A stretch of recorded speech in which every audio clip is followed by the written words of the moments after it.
So a little bit about me. I'm Benjamin. I wasn't supposed to be a programmer.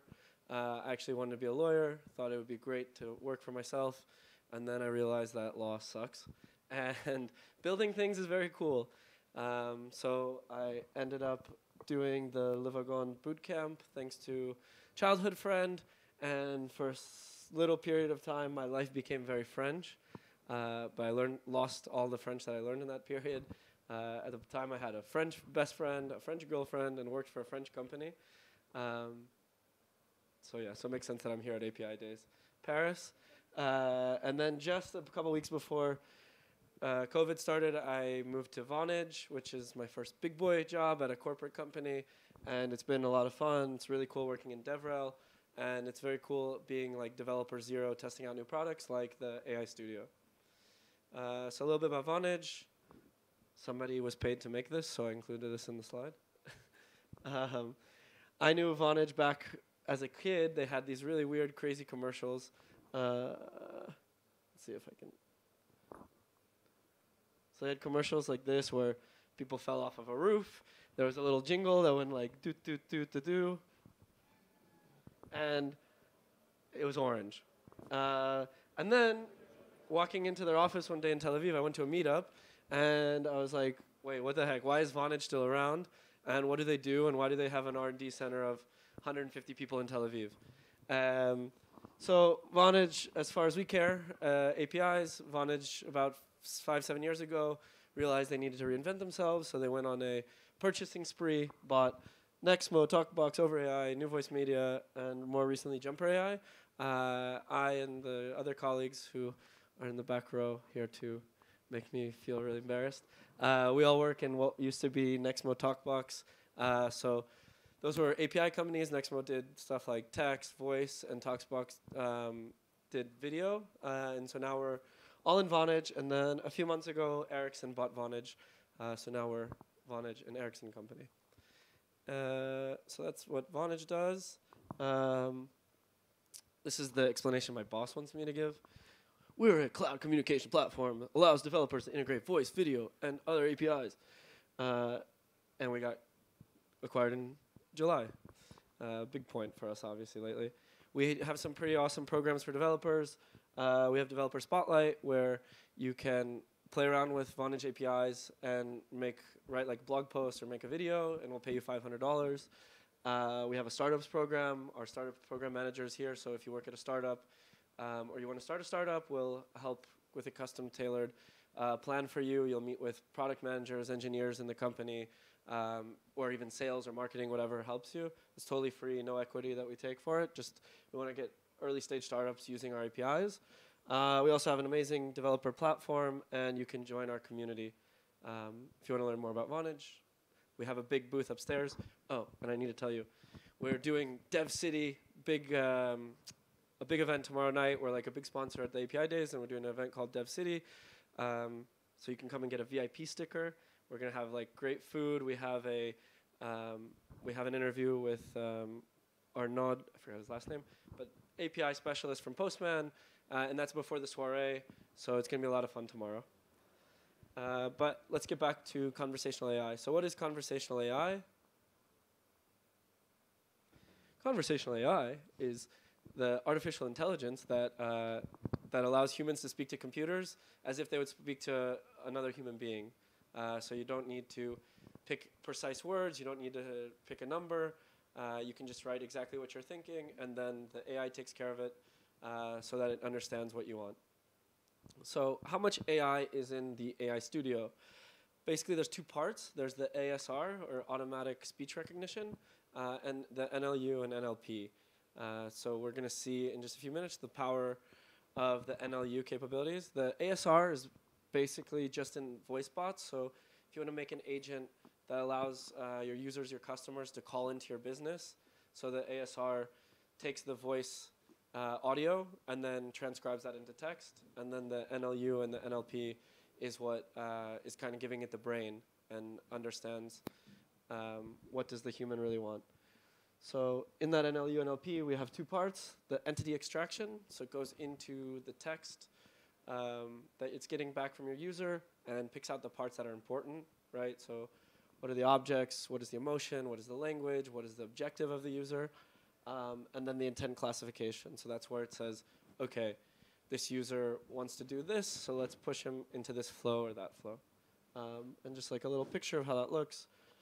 That's the extraction, and then we'll see how the intents work in a second. Does anyone have any questions so far? Yeah. What libraries do you use for the... Sorry, I'm Raouf. I'm a full stack developer for Ginfo Conseil. I'm wondering which type of libraries you use for NLP and NLU. Is it native, you make it by hand, or you have some like Stanford NLP or stuff like this? So currently, we have an in-house built engine, and that's built from some friends in Tel Aviv. But that's just for English, and then for all the other languages, we're still using Google services. But we're building out our own models because they're like specifically on for this customer like interaction, right? So we can better handle customer support situations or marketing situations, and we're building out that from English into all the other different languages. Yeah. Good question.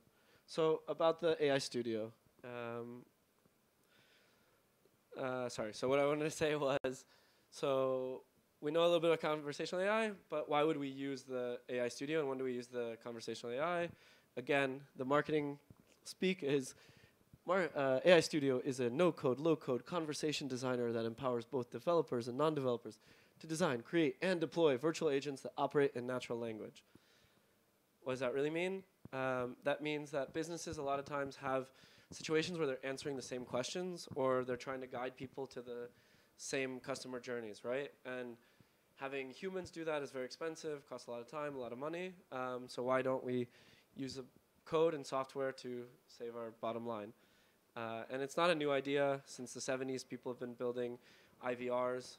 You know, you call in to a robot, it says press 1 for blah, blah, blah, press 2 for more blah, blah, blah. And by the time you get to number 7, you're like, please speak to a human. So the problems with this is exactly that. The experience is still not very good, even though it's been around for a long time. A lot of the simple IVR and chats, they're just based on like decision trees, so just a lot of conditions. And then if you want to get into more complicated solutions like using NLU and NLP, that means that your developers are going to have to spend a lot of time building models and doing some kind of tricky stuff. So we want to do that as a service to make it a lot easier for smaller developer teams or even non-developers. So what is AI's Studio Solutions? The NLU, as I talked about, so that allows users to just type or speak however they would speak to another human being, and the fact that it's a no-code, low-code platform. So you'll see in a second how intuitive it is, and it does allow for a lot more powerful solutions. We'll see some of those quote-unquote boss mode features also. So there are a few key concepts before we do the demo. I'm going to break it down by no-code, low-code, and boss mode. We're not going to cover all the features, but just kind of the basics that will get you started. It's probably 80 or 90% of what you need to know in the AI Studio platform. So first we have agents. Agents are our applications. And the thing to know about agents is that you need a trigger kind of to start the conversation, right? So each application is a conversation. So you have two kinds of events, inbound and outbound. Inbound is when your user texts you and now it starts like the flow of conversation. Outbound is when you want to start the conversation as a company. So maybe every Tuesday you want to send you know, a message that, hey, we're having our Tuesday sale, something like that. And you can do that without the user having to initiate the conversation. We have nodes. So nodes are just the basically building blocks. They're drag and drop steps in our flow. Parameters and entities. So parameters is what we call our variables. And entities are basically our data types. And then lastly is intents. So that's those are the user intents. So what are the things where a user will be at the end of the conversation? What do they want? Like where they'll be satisfied, right? So if you have an airline agent, maybe some intents would be the user wants to book a ticket, cancel a ticket, choose their seat.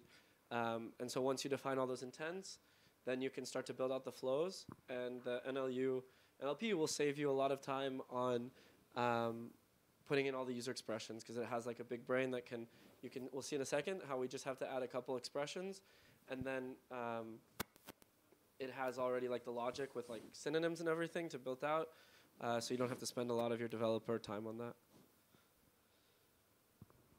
So this is how it looks when we start to build our agent. We'll see in a second. We have a few different types of agents: voice, SMS, WhatsApp, and HTTP. So the cool thing about AI Studio is that because we have a HTTP type of agent, you can build out your application totally somewhere else, and then you just want to use kind of the NLU from here. You can do an HTTP request in and an HTTP request out, and then just kind of use that as a low-code tool to like boost the rest of your application building. But obviously, we also have the phone, WhatsApp, and SMS to build complete solutions. So once you set it up, this is how the platform looks. So on the left-hand side, where's my mouse? So you have kind of like a canvas where you drag and drop nodes. On the left-hand side, you pick what kind of node. Basically, the most important, well, I'll show you when we're actually inside of the platform, but the most basic types is we have conversations, so we can send messages and we can also collect information. So whenever a user gives us an answer, we're going to store it in a parameter variable, and then we can do whatever kind of logic we want from there. Flows, so this is the steps of the application, and we can control it with two main ways.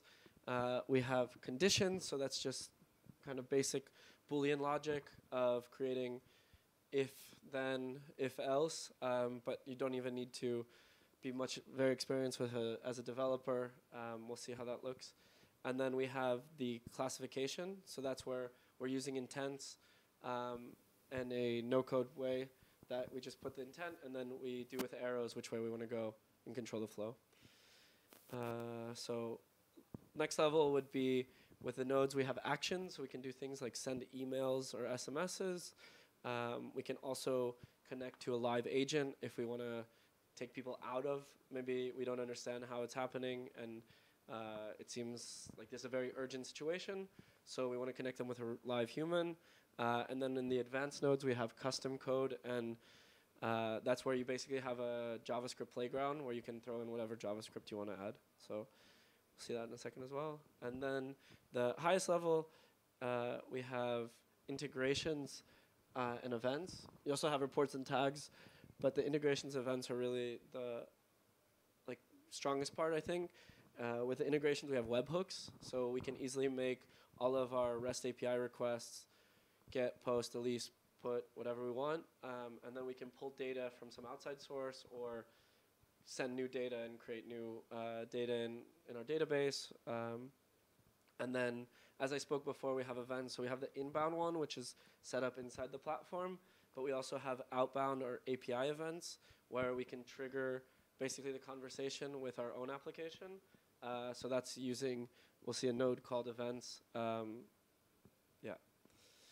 So we're going to start the demo, but first, I just wanted to show, so on our booth today and at the Dev City tomorrow, I built a few agents because companies come to these events and we have so much information we want to give people, and people leave me alone. But if you come to this booth, you can scan a QR code and you can play around with our agent and see how it all works and all the different features of it. But as you see here, so before I get started building in the platform, I always kind of like the pseudocode for this low-code builder is building out a workflow. I used Miro, I think, the app. So then it's really simple. Like once I sketch it all out, then I go into the actual platform and just start dragging and dropping, and it's not so much different than the sketch. And the sketch of today will be, we're going to build like a little pharmacy. I hope that y'all are going to be able to see. It doesn't look so crisp. But basically, going to have just a couple of different flows. So in our pharmacy, people are going to be able to check the status of a prescription or find a nearest prescription. So basically, we're just going to collect one input from them, a topic, and then using the classification, it will take them into whichever route they want. And doing that, we'll see how the NLU works, how the webhook works, and how the custom code works. Okay, so let me see. So I'm going to go into the dashboard.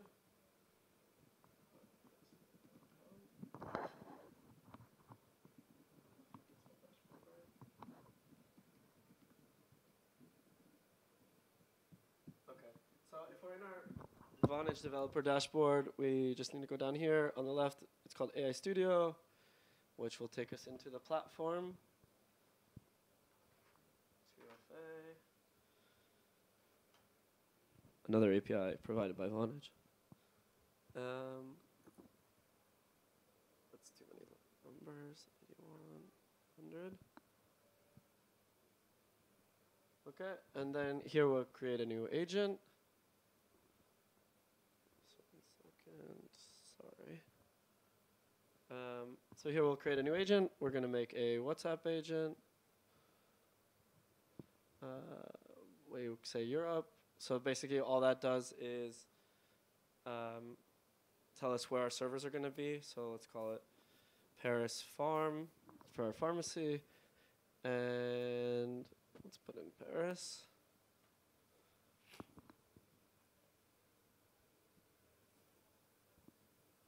So here we have a lot of different options for templates, but we're just going to start from scratch.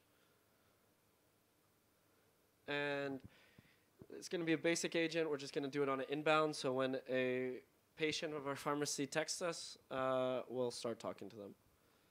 So then say create.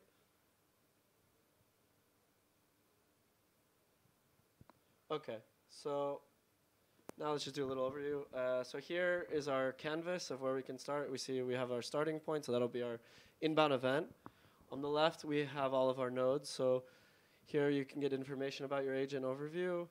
And then we have a few little submenus, and then our nodes are here. So if we click on nodes, we have our conversation nodes. So collect input, classification, send message, conditions, our more advanced nodes, our actions, and our integrations. And then we can also do subflows, because these agents start to get really messy. What the platform allows you to do is have kind of mini canvases, and then you can connect them all kind of in the main flow to keep your agents clean.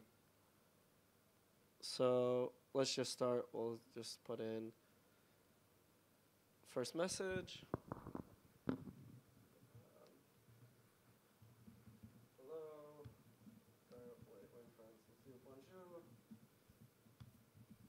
Welcome to Paris Farm. So we'll say save and exit. And as you can see here, we have a bunch of different types of messages that we can send. Send images, audio, location, videos. So that's it. And then the cool thing about AI Studio is right away you have a testing environment. So as soon as you want to start, you can either test here inside the browser, or for the WhatsApp agent, you can do QR code to then test. So right away, we will see that this flow is working. Boom, bonjour, welcome to Paris Farm. Okay. Next, we probably want to ask the user what's their problem. So here we'll prompt them and say,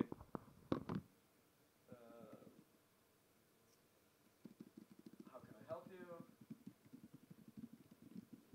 And so here we have a message prompt, and then if the user gives us back something that we're not expecting, we have a number of retries we can do. We can also define what we're expecting for the data to come back as. And then we need to store that somewhere. So we need to store it in a parameter. So we'll create a new parameter. And we'll call this topic. So now we've saved it as topic. We go back. Oh, so we gave the parameter name, but we also need to give it an entity or data type. We have a bunch of different data types here that's defined by AI Studio, but just to make it not break, we'll just do any. So it's just like a flexible variable. It's just a string. So we saved our topic that we'll get back from the user into.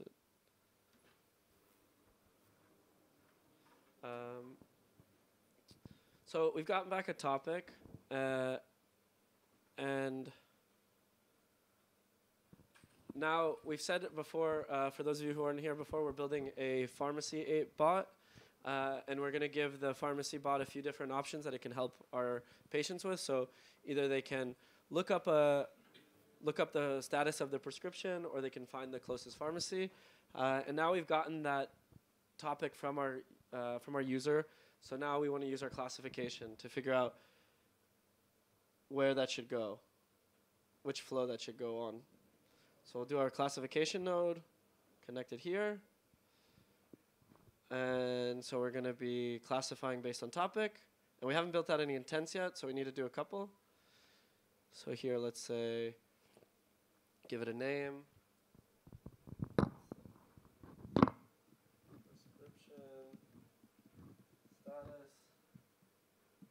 This is kind of where you'll see the power of the engine here. We need to give it a couple of, we need to train the model, right? So we need to give it a few expressions. So if we're looking for prescription status, we'll say, are my prescriptions ready? Are my drugs ready? Can I get my prescriptions? And we have to think like users are always giving us the least amount of information, right? So let's just say like drugs, or RX, or can I get my pills? So once we've added 5, a really nice thing is that the engine will suggest us expressions, and all we have to do is just click through. So prescription, are my medications ready? Medications, medicines, medication. So now we've built up a training set for the NLU engine. So that's our first intent. Now we can select it here. Prescription status. Let's give it another one. Let's create another intent. This one we'll call find pharmacy. And so let's say, where's the closest pharmacy?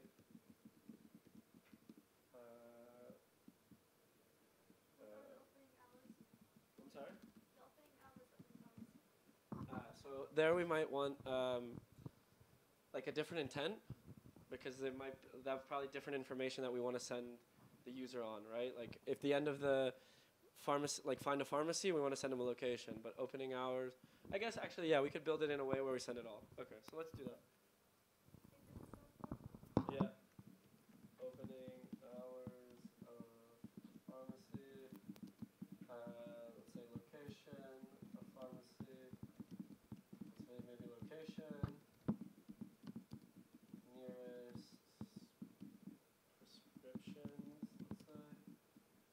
So we have 5, so now we can do the auto-suggest. Nearest medication, maybe. Closest prescription. I don't know why it always wants to suggest Viagra. I don't know if anyone saw that. Okay, so for nearest pharmacy. Okay. So now we've built up our training model. So we can save and go back.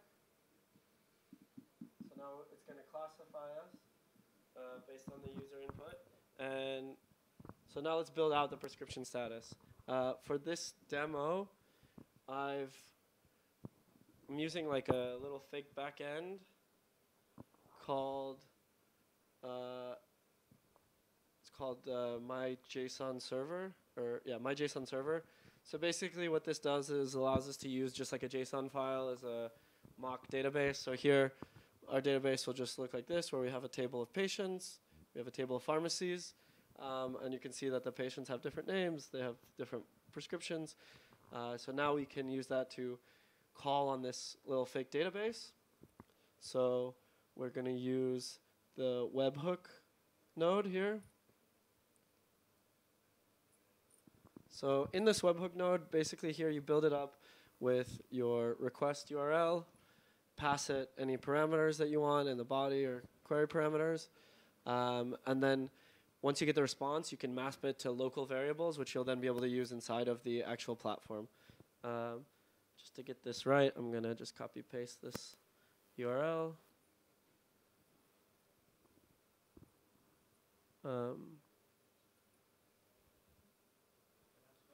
Yeah, go for it. This database it's gonna be used only to retrieve the answers? Yeah, so I mean, we could also, so we're actually not gonna store the answers unless, like, if we had another flow where we wanted to add a new prescription, we could then like push it to our database.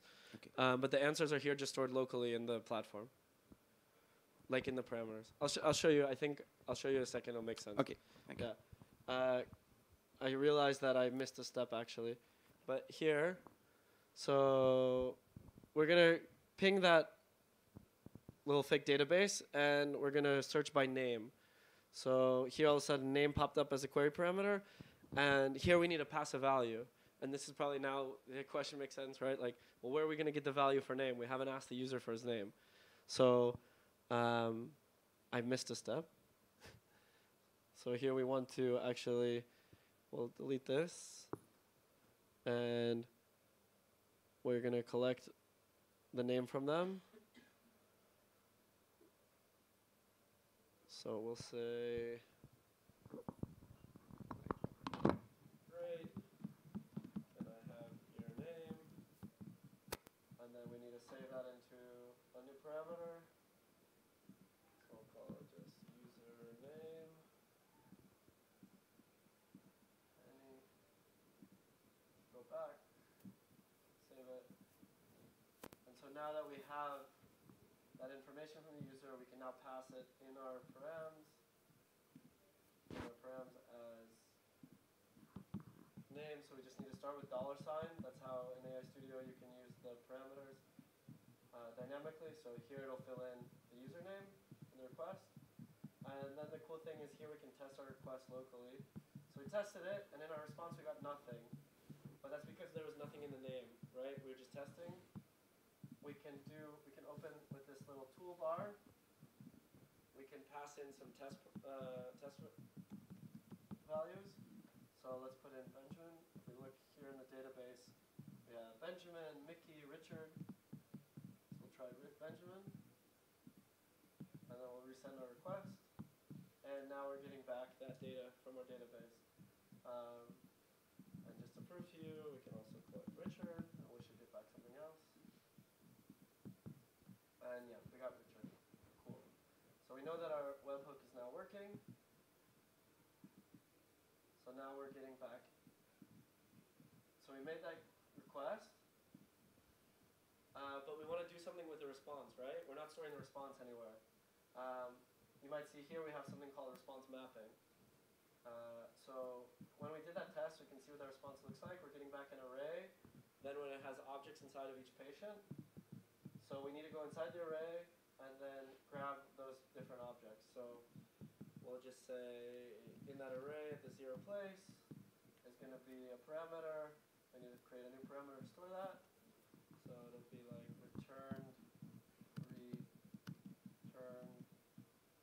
patient. And then let's just create the other parameters while we're at it. User prescription will be also inside that returned object, and then the prescription status is also there. Prescription status. So now we have defined our variables where we can store that response. So at the 0 place for the key prescription will then be our user prescription, which we'll use later. And then also 0 index at status will be our prescription status.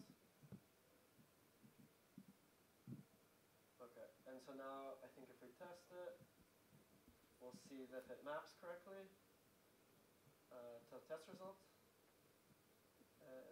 Maybe I misspelled something. Let's see.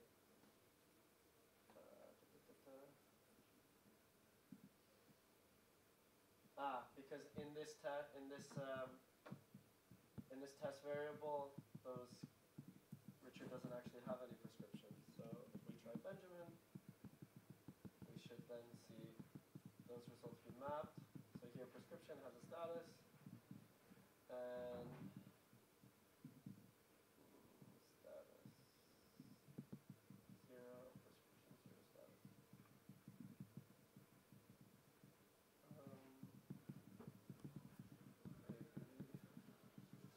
This is the stupid part of always signing up for a live demo.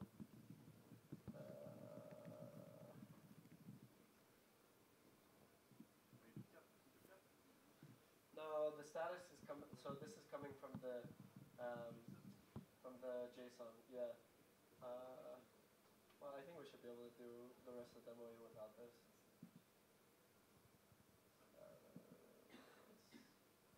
So in 0, it's ready.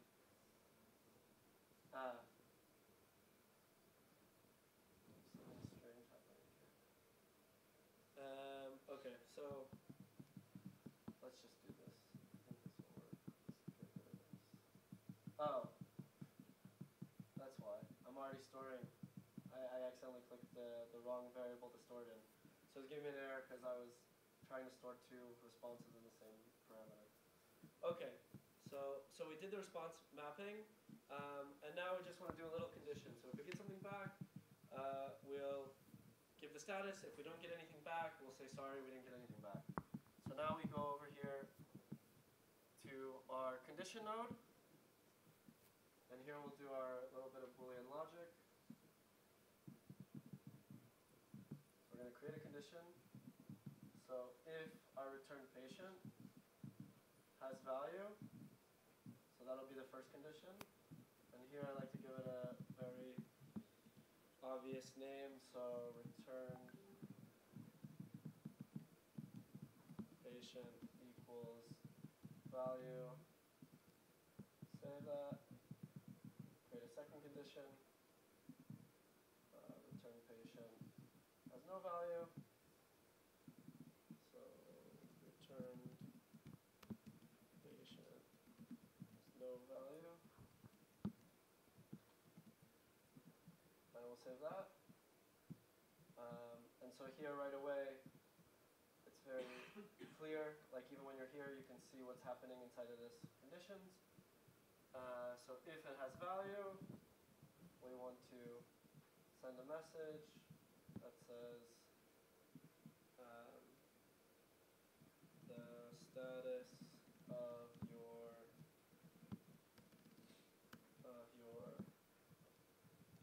prescription, user prescription is status, right? So prescription stat is prescription status. And if it doesn't come back, we want to give it an error. So, sorry, I didn't find it. Okay, so we, like a really good programmer, we wrote a lot and didn't test anything, and now we're going to run it and pray that something good happens. So we'll open our tester. It says, bonjour, welcome to Paris farm. Perfect. Did we not? It's really hard to see on this. So there's Sophie. Can I help you? Okay. Sorry, that was from the last run. So we refreshed. Bonjour, welcome to Paris farm. How can I help you? And we want to check the status, right? So let's say check status. Something that we didn't put in expressions, but it should know.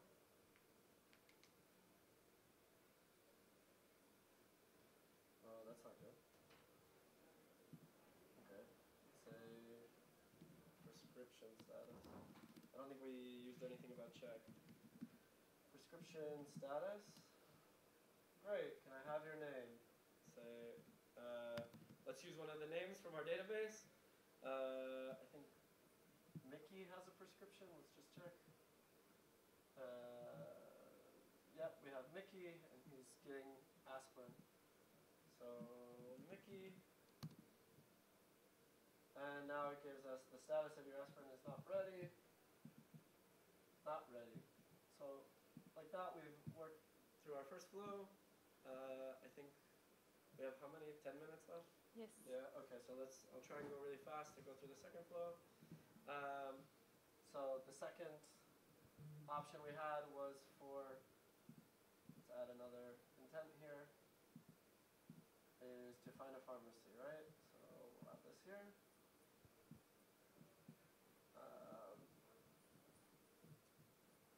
So we need to ask for the location. Now the cool thing is with WhatsApp, they can just drop us a pin. So we'll go in here and say we need to add a parameter, and there's going to be called location. Say anything. So here we'll tell them we want it as a location type. I'm going to ask them, please send your location and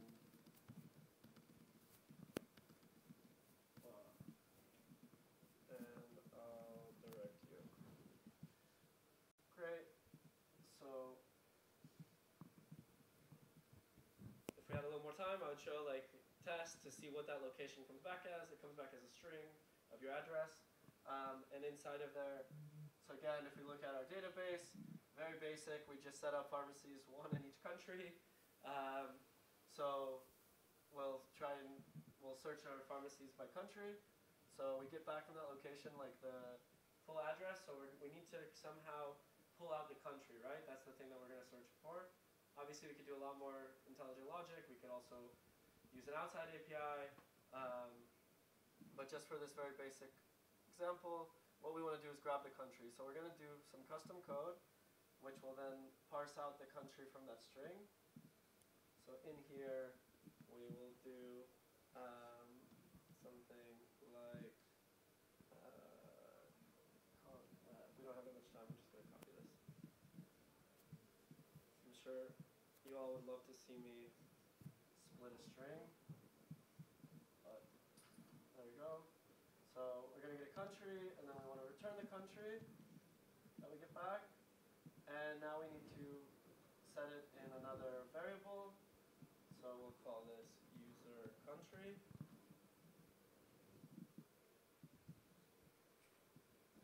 Okay, so that custom code has now done that logic for us. Now we can use the country to look up the pharmacy in our database, right? So we'll need to use another webhook to ping that little fake database. So now the only thing that changes in our request is we are going to be looking up at the pharmacy table instead of the patient table, and we're going to be providing it a country, right? So we need to add in that variable name of user country, and we again can test. Let's test the user country will be UK.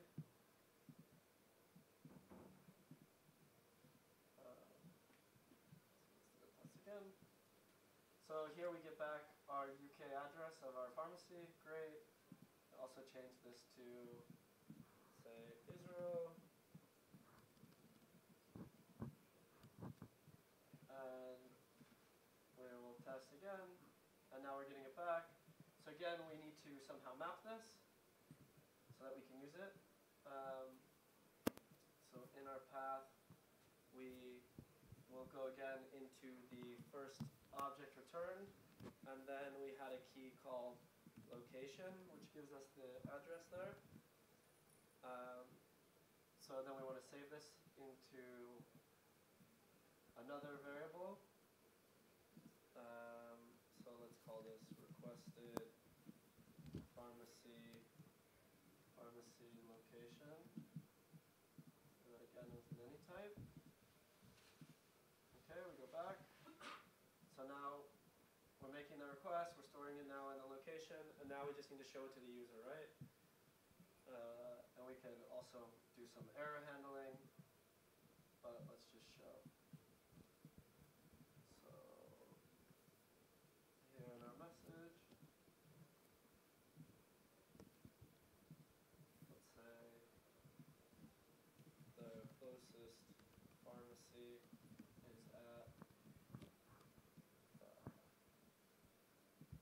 pharmacy location. Great. And let's refresh our tester. Actually, okay. Something that's cool, you can actually do this from your phone if you can scan it. You can play with it if you want. So let's do this. Location, let's just say location. So please send your location. Here we'll add our WhatsApp location. And let's give it the city, the science. Cool. And let's see. So it failed. So here you can actually see some. Where do I have it? Here we have some debugging tools. So you can. It'll tell you where it broke, and then it'll give you long debugging message. I have a feeling I know what it is. I think it's just in the custom code. This thing is kind of finicky, so let me just copy paste this, and then we'll be finished, and we can talk about any questions you all might have.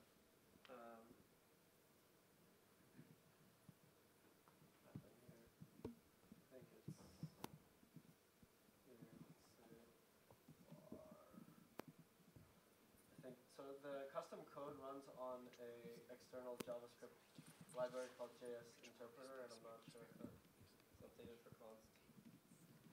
So let's say location, put in our location.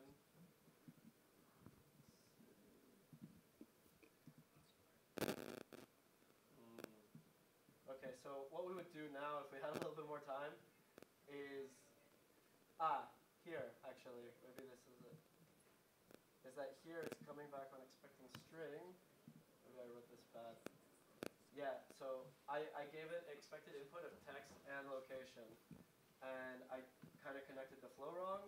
So now if we have just the location, let's try that. And I hope it's going to be the aha moment. So we say location. We're going to send it our pin. One more time. And now it gives us our closest pharmacy at the Eiffel Tower. So now our users can basically speak to our app as however they want. Say, give me drugs, give me a location. Apparently this neighborhood's very good for that kind of thing. And yeah, and we've automated a lot of business problems, so that's great. Put that QR code up here, just so I can look.